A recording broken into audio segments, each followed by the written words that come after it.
Kalau kita ngomongin Barcelona, Spanyol, pasti ada satu bangunan ikonik yang langsung kepikiran. Sebuah mahakarya yang udah lebih dari 1 abad lamanya, tapi kok ya masih terus jadi lokasi konstruksi? Yap, ini dia, Sagrada Familia. Sebuah karya agung yang seolah nggak pernah ada selesainya. Pertanyaan ini mungkin ada di benak jutaan pengunjungnya setiap tahun. Kenapa sih proyek segede ini bisa makan waktu lama banget? Apa karena salah perencanaan? Atau kurang dana? Atau jangan-jangan ada sesuatu yang lebih dalam di baliknya? Nah, jawabannya itu ternyata jauh lebih kompleks dan menarik dari yang kita bayangkan.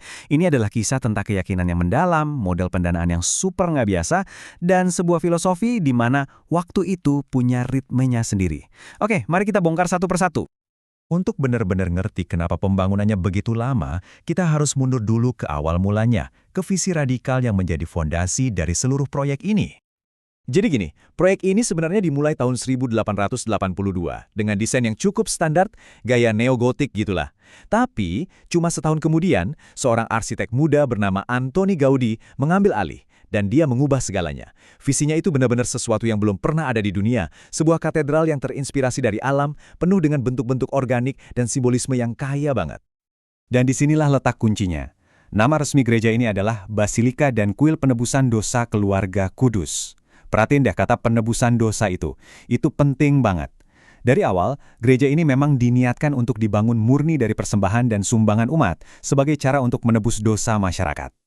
Inilah yang jadi dasar model pendanaannya yang unik. Dan kutipan ini dengan sempurna menggambarkan filosofi di baliknya. Waktu ditanya soal lamanya pembangunan, Gaudi kabarnya menjawab, "Klien saya tidak sedang terburu-buru. Siapa klien yang dia maksud? Tuhan." Jadi bagi Gaudi, proyek ini bukan soal kecepatan, tapi soal pengabdian dan kesempurnaan surgawi. Oke, sekarang kita lompat ke era modern. Gimana caranya proyek raksasa ini bisa terus berjalan secara finansial? Jawabannya mungkin bakal bikin Anda kaget. Dan ini dia yang paling mencengangkan. Sagrada Familia sama sekali nggak menerima dana konstruksi langsung dari pemerintah Spanyol ataupun kota Barcelona, 0%. Pada tahun 2024, 100% pendapatannya datang dari sumber swasta, terutama dari tiket masuk dan donasi. Terus dari mana uang swasta sebanyak itu datang? Dari hampir 5 juta orang yang mengunjungi Sagrada Familia di tahun 2023 saja. Jadi, pada dasarnya, setiap turis yang memberi tiket itu secara langsung menjadi donatur yang ikut mendanai pembangunan menara berikutnya. Lalu, kemana perginya semua uang itu? Nah, lebih dari setengahnya langsung dipakai untuk konstruksi. Sisanya buat biaya operasional, manajemen, dan perjanjian dengan pemerintah kota untuk perbaikan infrastruktur di sekitarnya. Ini tuh semacam mesin yang bisa membiayai dirinya sendiri. Tentu saja, ceritanya nggak cuma soal filosofi dan uang. Sejarah dunia nyata juga punya peran besar yang bikin jadwal proyek ini jadi molor banget. Proyek ini menghadapi beberapa rintangan yang luar biasa. Bencana terbesarnya terjadi tahun 1936, selama Perang Saudara Spanyol, waktu bengkel Gaudi dibakar habis, menghancurkan sebagian besar model dan gambar aslinya. Para arsitek penerusnya harus menyatukan kembali visi Gaudi dari sisa-sisa puing. Lalu tentu saja, pandemi di tahun 2020 yang menghentikan aliran dana sepenuhnya membuat konstruksi jadi macet total. Dan ini ada fakta yang gila banget. Selama 136 tahun, salah satu bangunan paling terkenal di dunia ini secara teknis dibangun secara ilegal. Baru pada tahun 2018, akhirnya ada kesepakatan dengan kota Barcelona untuk meresmikan izin bangunannya. Bayangin, 136 tahun?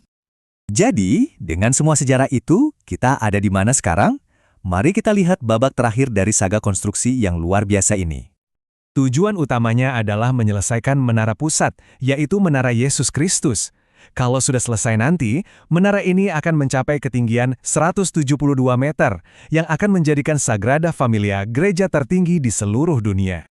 Tadinya ada harapan besar untuk menyelesaikan struktur utamanya pada tahun 2026, pas banget sama peringatan 100 tahun wafatnya Gaudi. Tapi, pandemi menunda target itu.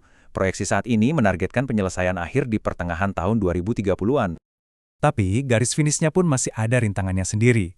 Masih ada penolakan dari warga setempat soal rencana tangga utama, yang katanya bakal memerlukan penggusuran.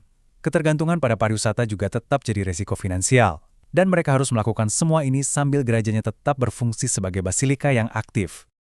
Ini membawa kita pada sebuah pertanyaan terakhir. Setelah lebih dari seabad berada di bawah bayang-bayang kren konstruksi, Apa sih arti selesai bagi Sagrada Familia? Apakah ini akhir dari sebuah kisah panjang, atau justru awal dari kehidupan barunya sebagai monumen yang utuh? Nah, itu adalah sesuatu yang akan kita saksikan bersama-sama.